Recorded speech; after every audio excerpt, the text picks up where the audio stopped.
Se Judas cita Enoque, por que Enoque não está na sua Bíblia? E se eu te disser que essa pergunta tem salvado, e também tem enganado, muita gente? Porque tem um tipo de curiosidade espiritual que não quer mais Jesus, quer a sensação de ser iniciado.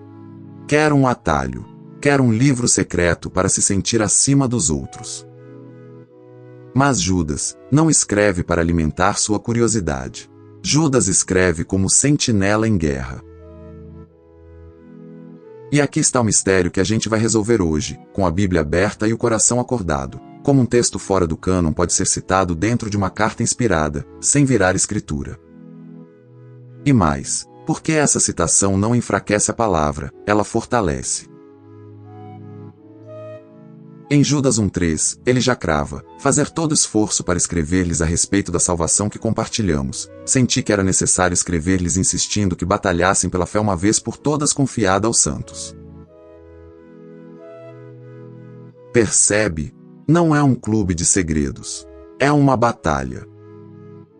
E em Judas 1,4 ele aponta o perigo, pois certos homens cuja condenação já estava sentenciada há muito tempo infiltraram-se dissimuladamente no meio de vocês. Eles são ímpios, transformam a graça de nosso Deus em libertinagem e negam Jesus Cristo, nosso único soberano e Senhor. Então vem a sua pergunta: por que, no meio dessa guerra, Judas puxa Enoque? Você vai ver isso acontecendo agora, no papel, na pele, na tensão da igreja, no cheiro do engano circulando no meio dos irmãos.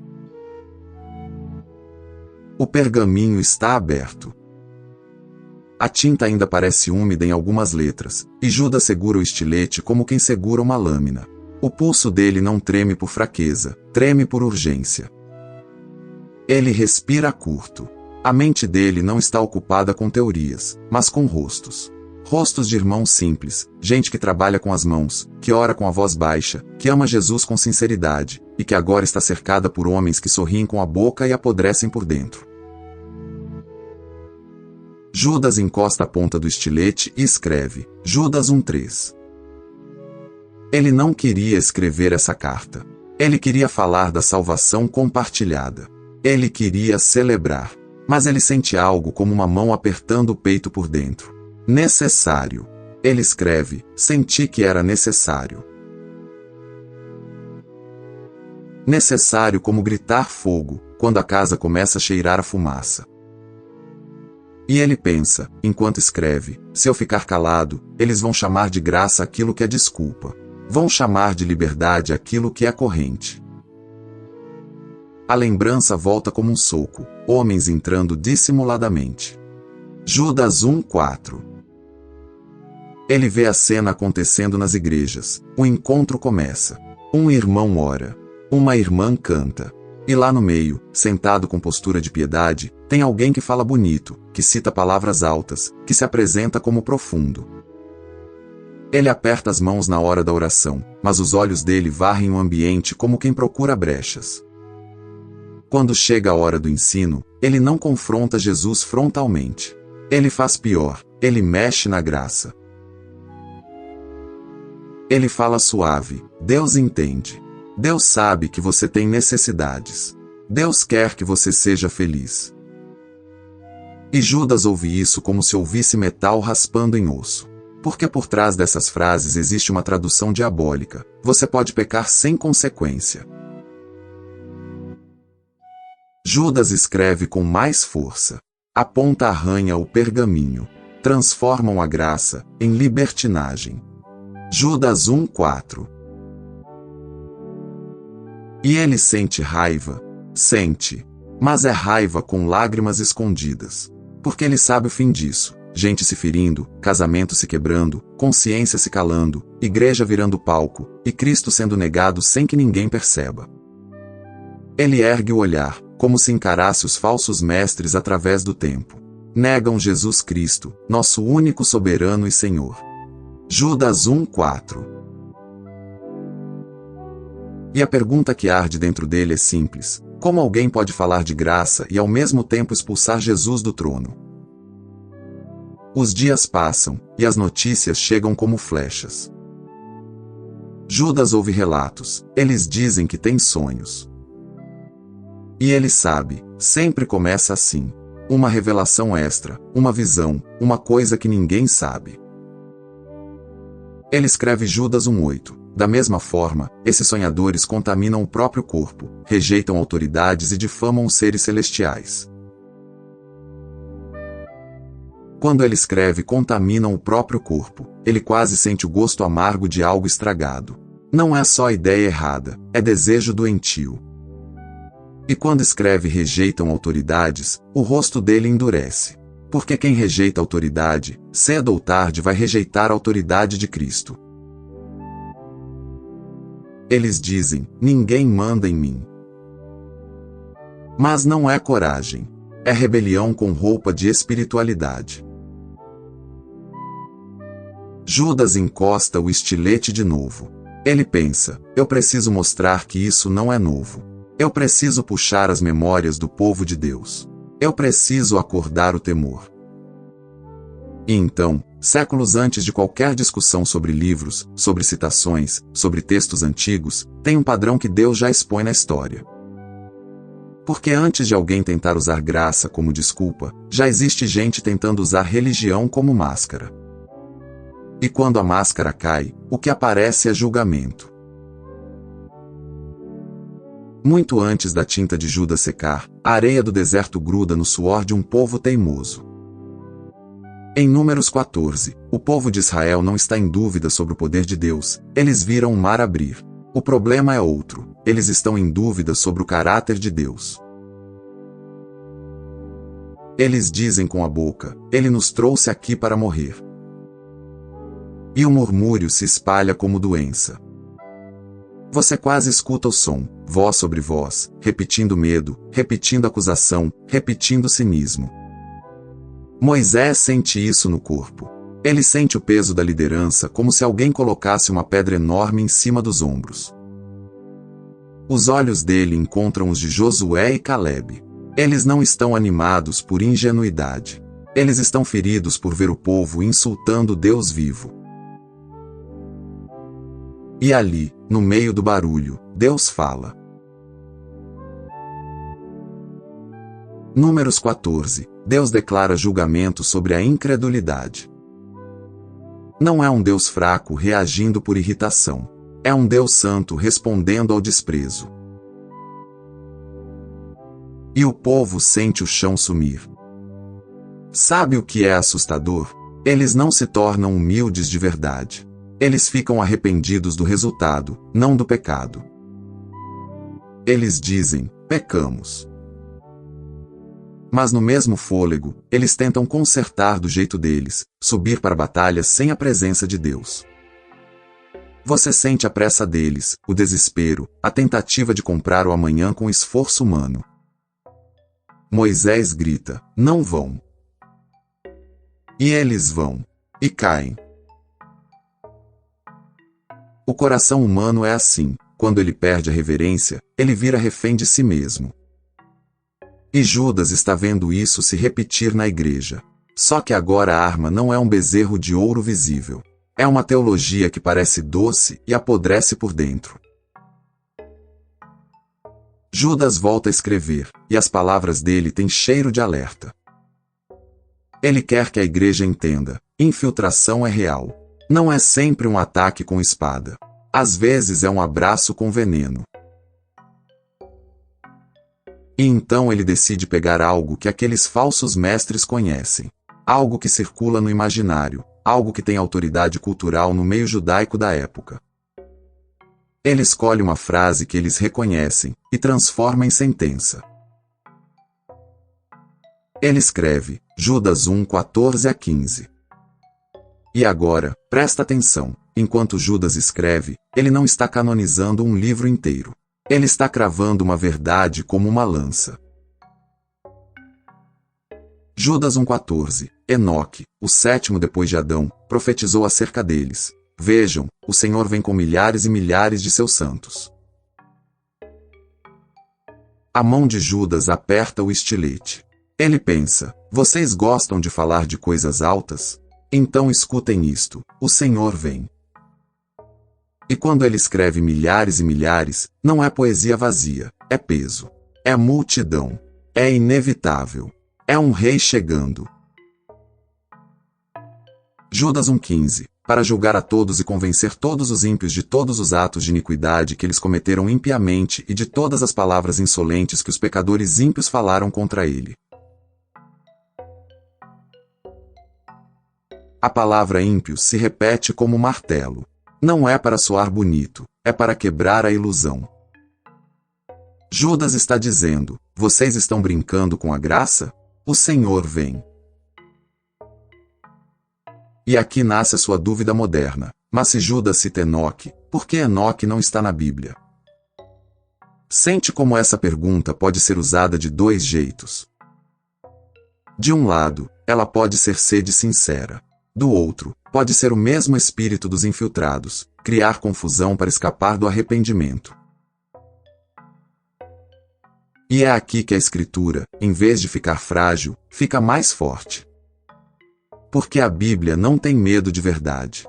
Ela não precisa fingir que não existe nada fora dela. Ela não precisa entrar em pânico porque um apóstolo usa uma linha conhecida. O que ela exige é discernimento. Olha o padrão. Em Atos 17:28, Paulo está em Atenas, e ele cita uma frase conhecida do ambiente deles. Ele diz: pois nele vivemos, nos movemos e existimos. Atos 17:28. Paulo está dizendo: vocês têm um pedaço de verdade na boca. Agora eu vou usar esse pedaço para apontar para o Deus verdadeiro. Ele não transforma o poeta em profeta inspirado. Ele usa uma frase verdadeira como ponte e como confronto. E em Tito 1,12, Paulo lembra: um dos cretenses, seu próprio profeta, disse: os cretenses são sempre mentirosos, feras malignas, glutões preguiçosos. Tito 1,12. Ele cita. Ele concorda com a descrição. Mas ele não coloca o resto do material no altar da Escritura. O mesmo acontece aqui. Judas puxa uma profecia conhecida no ambiente judaico: o Senhor vem para julgar. Ele pega essa frase como quem pega uma espada caída no chão e diz: essa lâmina corta. A citação não é uma coroação.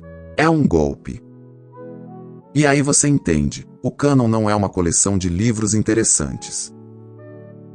O cânon é a regra de fé, aquilo que Deus, em sua providência, entrega à sua igreja como fundamento.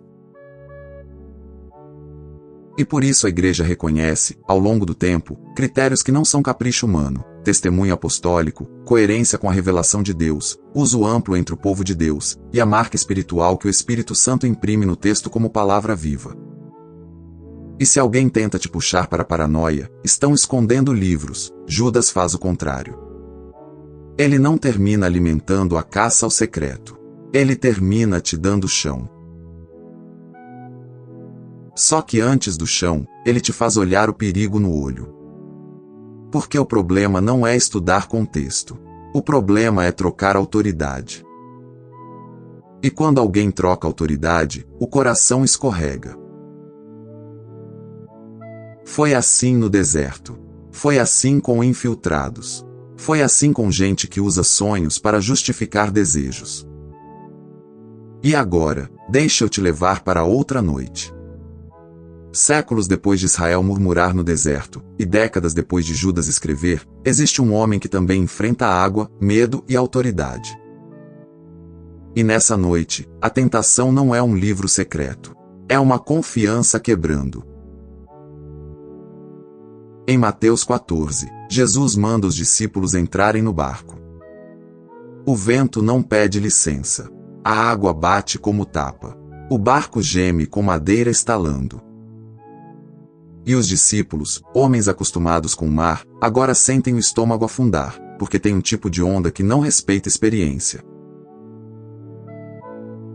Então, em Mateus 14:26, eles veem algo. Uma silhueta sobre as águas. O medo cria interpretação rápida. É um fantasma. Eles gritam. E o grito deles não é teatral, é instinto. É pavor. Mas em Mateus 14, 27, Jesus fala: coragem, sou eu. Não tenham medo. Mateus 14, 27.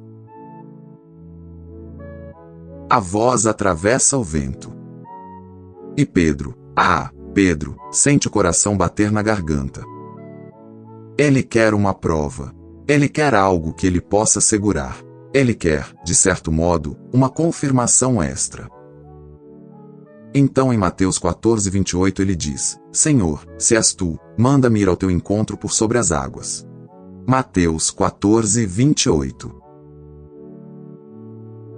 Olha atenção, ele não está pedindo um livro secreto. Ele está pedindo uma experiência.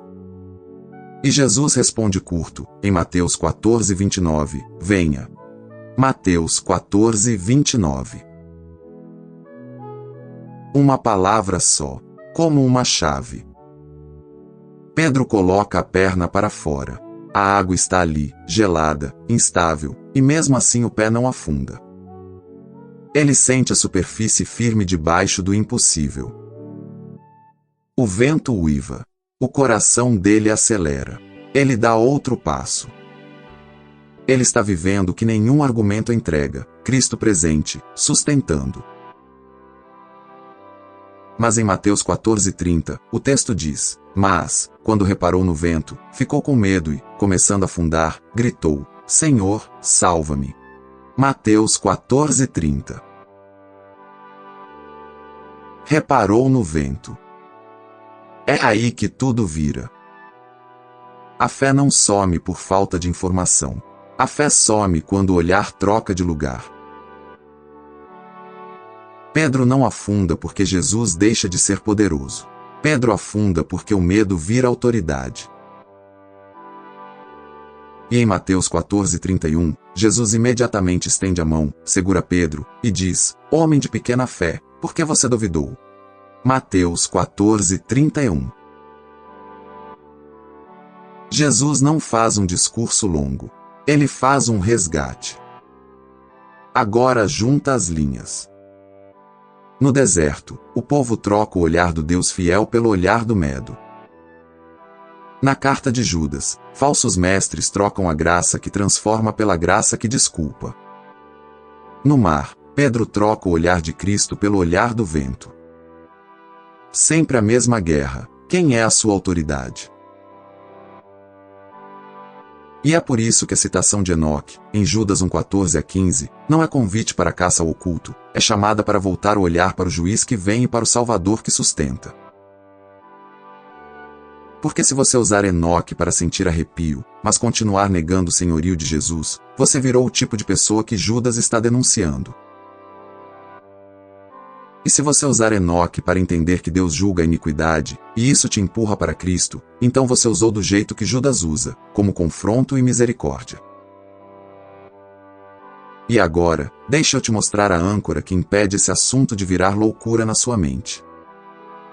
2 Timóteo 3:16-17 declara: toda a escritura é inspirada por Deus e útil para o ensino, para a repreensão, para a correção e para a instrução na justiça, para que o homem de Deus seja apto e plenamente preparado para toda boa obra. 2 Timóteo 3:16-17. Percebe? A escritura prepara plenamente. Você não precisa de migalhas secretas para ser completo. E Judas, no fim, não te entrega ansiedade. Ele te entrega segurança. Mas ele te entrega essa segurança do jeito certo, com vigilância e com dependência. Então ele te chama para uma prática simples e profunda. Judas 1:20-21. Edifiquem-se, porém, amados, na santíssima fé que vocês têm, orando no Espírito Santo. Mantenham-se no amor de Deus, enquanto esperam que a misericórdia de nosso Senhor Jesus Cristo os leve para a vida eterna. Judas 1:20-21. Edificar, orar, permanecer, esperar. Nada de caça ao raro, tudo de permanência no real. E finalmente, Judas ergue a doxologia como escudo. Judas 1:24-25. aquele que é poderoso para impedi-los de cair e para apresentá-los diante da sua glória sem mácula e com grande alegria, ao único Deus, nosso Salvador, sejam glória, majestade, poder e autoridade, mediante Jesus Cristo, nosso Senhor, antes de todos os tempos, agora e para todo sempre. Amém. Judas 1, 24 a 25. Ele é poderoso para impedir você de cair. Não é o seu acúmulo de informação que te segura, é Deus. Agora eu volto com você para hoje. Hoje a tentação tem nomes modernos, conteúdo secreto, revelação oculta, o que a igreja não quer que você saiba. Mas o motor é antigo, o desejo de se sentir especial sem se tornar santo.